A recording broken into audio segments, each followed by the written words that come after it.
Hello students, आपका स्वागत है हमारे यूट्यूब चैनल पे, जिसमें हम आज क्लास 10 का जो सिलेबस है उसके बारे में बताएंगे। देखें ध्यान से। ये सिलेबस हिंदी का है। हिंदी गद्य के विकास का संक्षिप्त परिचय। हिंदी गद्य के विकास का क्या आएगा? संक्षिप्त परिचय। जो हमारा शुक्ल तथा शुक्लोत्तर युग से रहेगा। दूसरा आपका क्वेश्चन रहेगा हिंदी पद्य के विकास का संक्षिप्त परिचय। कौन सा? हिंदी पद्य के विकास का संक्षिप्त परिचय। रीतिकाल एवं आधुनिक काल से आएगा। रीतिकाल एवं आधुनिक काल से। फिर तीसरा नंबर पे काव्य सौंदर्य के तत्व आपको आएगा। काव्य सौंदर्य के तत्व रहेगा रस रहेगा, हास्य एवं करुरस की परिभाषा और स्थायी भाव और उदाहरण क्वेश्चन रहेगा। फिर खा नंबर में अलंकार, तो अर्थालंकार से आएगा उपमा रूपक एवं उत्प्रेक्षा। उपमा रूपक एवं उत्प्रेक्षा, उसके लक्षण एवं उदाहरण और वाचक शब्द पूछ सकता है कि इसमें क्या है। फिर ग नंबर पे छंद आपका आएगा सोरठा एवं रोला। इसके लक्षण एवं उदाहरण लिखने को क्वेश्चन आ सकता है। फिर नंबर 4 पे हिंदी व्याकरण में शब्द रचना के तत्व आएंगे। तो उपसर्ग नंबर क्या रहेगा? उपसर्ग आपका तो आ अन अभि अप अनु अप सह निर अभि पर सु इत्यादि ही पूछा जाएगा आपका उपसर्ग से। आ अन अभि अप अनु उप सह निर अभि पर सु इत्यादि इतना ही पूछा जाएगा। फिर ख नंबर पे समास। समास में द्वंद्व एवं द्विगु समास आएगा। इसका परिभाषा एवं उदाहरण आपकी आएगी। फिर ग नंबर में तद्भव और तत्सम, तो तद्भव और तत्सम आएगा और ये पर्यायवाची शब्द भी आपके आएंगे। 5वें नंबर संस्कृत व्याकरण से सर्वनाम तद और स्मृत के रूप आएंगे। फिर वाक्य का स्वरूप आपका रहेगा 6 नंबर पे। 7वें नंबर पे है वाच्य प्रयोग एवं वाच्य परिवर्तन। वाच्य प्रयोग एवं वाच्य परिवर्तन।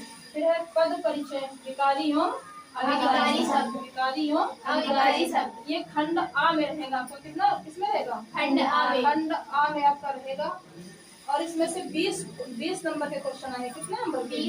20 नंबर के क्वेश्चन आएंगे। खंड बा के लिए आप खंड बा आगे रहेगा।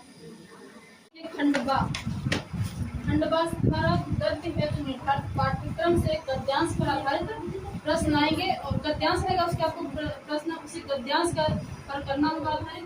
देखो दूसरा पद्य हेतु निर्धारित पाठ्य वस्तु से पद्यांश पर आधारित प्रश्न। एक पद्यांश दिया होगा उसमें से क्वेश्चन आंसर भी मतलब उसी पद्यांश से आपको क्वेश्चन आंसर करने होंगे। इसका देखो लेखकों का जीवन परिचय और रचना का नाम लिखना होगा। तो लेखक के आपको लर्न करना है रामचंद्र शुक्ल, जयशंकर प्रसाद और राजेंद्र प्रसाद। तीन ही आपको लर्न करना, 3 से ही आपका आ जाएगा। हाँ नंबर में देखिए कवियों का जीवन परिचय। किसका परिचय? कवियों का जीवन परिचय। प्रमुख रचना उनकी लिखने को आएगी सूरदास, तुलसीदास, प्रस्थान और बिहारी दास। यही 4 ही आपको याद करने हैं और कोई याद करने की आवश्यकता नहीं है। फिर चौथे नंबर पे संस्कृत गद्यांश का संदर्भ होगा। क्या होगा? संस्कृत गद्यांश होगा, उसका संदर्भ सहित अनुवाद आपको लिखना होगा। पहले संदर्भ लिखिएगा उसके बाद आपको अनुवाद करना होगा। फिर संस्कृत पद्यांश का संदर्भ सहित अनुवाद। एक पद्यांश दिया होगा श्लोक तो उसका संदर्भ लिखना होगा और फिर उसका अनुवाद करना होगा। फिर संस्कृत खंड से कंठस्थ किया हुआ श्लोक होगा।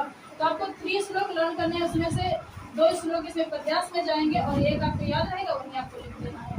फिर एक पत्र लेखन ये आपका 4 नंबर का रहेगा। संस्कृत खंड से किन्हीं 2 प्रश्नों के उत्तर आएंगे। संस्कृत खंड से तो आपको 3 या 4 लेसन के क्वेश्चन से लर्न कर लेना, उसी से आपका आंसर आ जाएगा। 9 नंबर पे निबंध है वैज्ञानिक, सामाजिक, धार्मिक, सांस्कृतिक और आर्थिक समस्याएं एवं जनसंख्या, स्वास्थ्य, शिक्षा, पर्यावरण एवं वन महोत्सव। तो ये 2 आपको एकदम इम्पोर्टेंट लर्न कर लेना है, पर्यावरण और वन महोत्सव। ये 7 नंबर का रहेगा आपका। और 10 नंबर पे आपका विवेक में मुक्त दूत पूछा जाएगा। मुक्त दूत से खंड काव्य का कथानक पूछ सकता है, चरित्र चित्रण और खंड काव्य का कथासार हो सकता है। तो ये कथासार आपको लर्न करने से पूरा करवा देंगे हम। पूरा इम्पोर्टेंट है ना, इम्पोर्टेंट क्वेश्चन सभी करवा देंगे। Like and subscribe my channel.